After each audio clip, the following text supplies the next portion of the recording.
നമ്മുടെ first chapter എന്ന് പറയുന്നത് Indian constitution defended and interpreted. അപ്പോൾ ഇതൊരു ഡീറ്റെയിൽഡ് ക്ലാസ് അല്ല, കുറച്ച് ഇമ്പോർട്ടൻറ്റ് പോയിൻറ്റ്സ് മാത്രമാണ് അതിൽ പറയുന്നത്. നമുക്കറിയാം ഡോക്ടർ BR അംബേദ്കർ ഇന്ത്യൻ ഭരണഘടനയുടെ ശില്പി. അപ്പോൾ അദ്ദേഹം ജനിച്ചത് ഒരു ദളിത് കുടുംബത്തിലായിരുന്നു. അതുകൊണ്ട് തന്നെ പലതരത്തിലുള്ള കാസ്റ്റ് ഡിസ്ക്രിമിനേഷൻ അദ്ദേഹത്തിന് നേരിടേണ്ടി വന്നു. പക്ഷേ അതിൽ നിന്നൊക്കെ ഉയർന്നു വന്ന് അതുപോലെ വിവേചനങ്ങളും പ്രശ്നങ്ങളും ഒക്കെ നേരിടുന്ന മറ്റുള്ള ജനങ്ങൾക്ക് വേണ്ടി അവർക്ക് വേണ്ടി വാദിക്കുകയും അവരുടെ കൂടെ നിൽക്കുകയും ചെയ്ത ഒരു വ്യക്തി കൂടിയായിരുന്നു അദ്ദേഹം.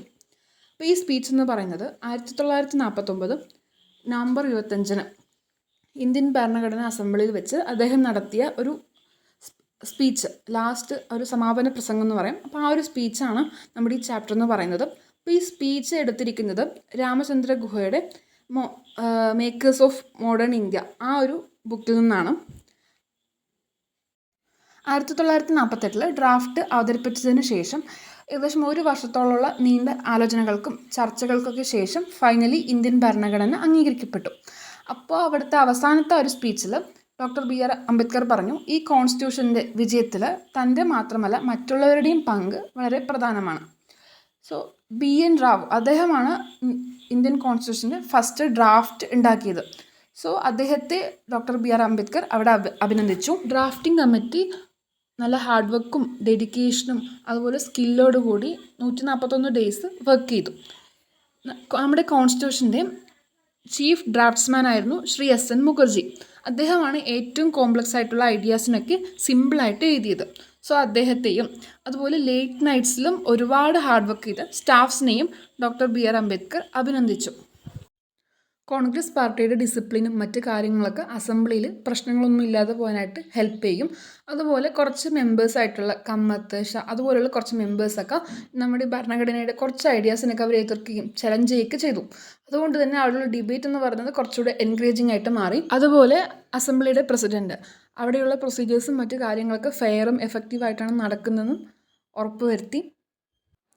എത്ര നല്ല ഭരണഘടന കോൺസ്റ്റിറ്റ്യൂഷൻ ആയാലും അതിലുള്ള ഐഡിയാസും തിയറീസൊക്കെ എത്ര നല്ലതാണെന്നുണ്ടെങ്കിലും അത് നടപ്പിലാക്കുന്ന വ്യക്തികൾ അവർ മോശപ്പെട്ടവരാണെങ്കിൽ, ബാഡ് പീപ്പിൾസ് ആണെന്നുണ്ടെങ്കിൽ ആ ഭരണഘടന മൊത്തത്തിൽ പരാജയപ്പെടും.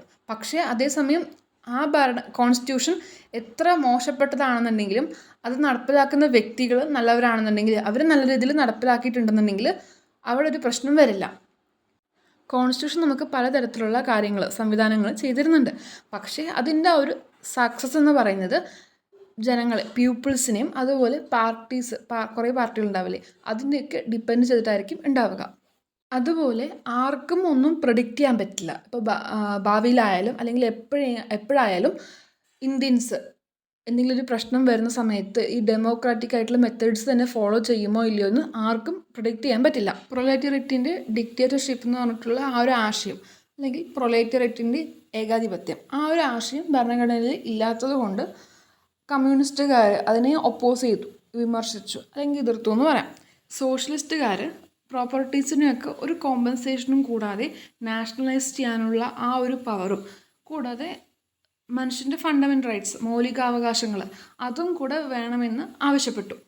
അംബേദ്കർ ആദ്യം ഡിസഗ്രി ചെയ്തിരുന്നുണ്ടെങ്കിലും പിന്നീട് ഫ്യൂച്ചർ ജനറേഷൻസിന് കോൺസ്റ്റിറ്റ്യൂഷനിൽ എന്തെങ്കിലും മാറ്റമോ അല്ലെങ്കിൽ അതിനെ റിവൈസ് ചെയ്യാനൊക്കെ പറ്റുമെന്ന് അദ്ദേഹം അക്സെപ്റ്റ് ചെയ്തു.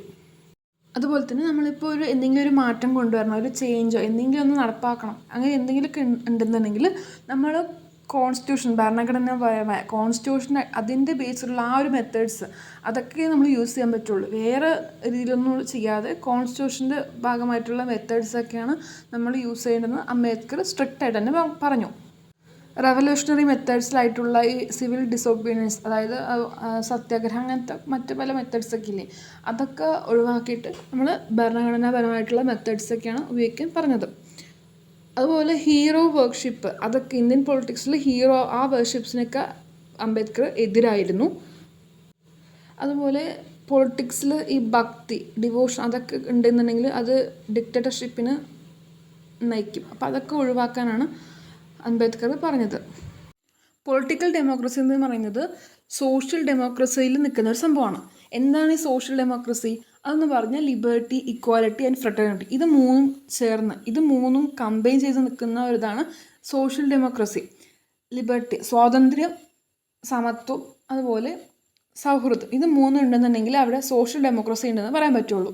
പക്ഷേ ഇപ്പോൾ നമുക്ക് liberty without equality creates domination by a few എന്നാണ്.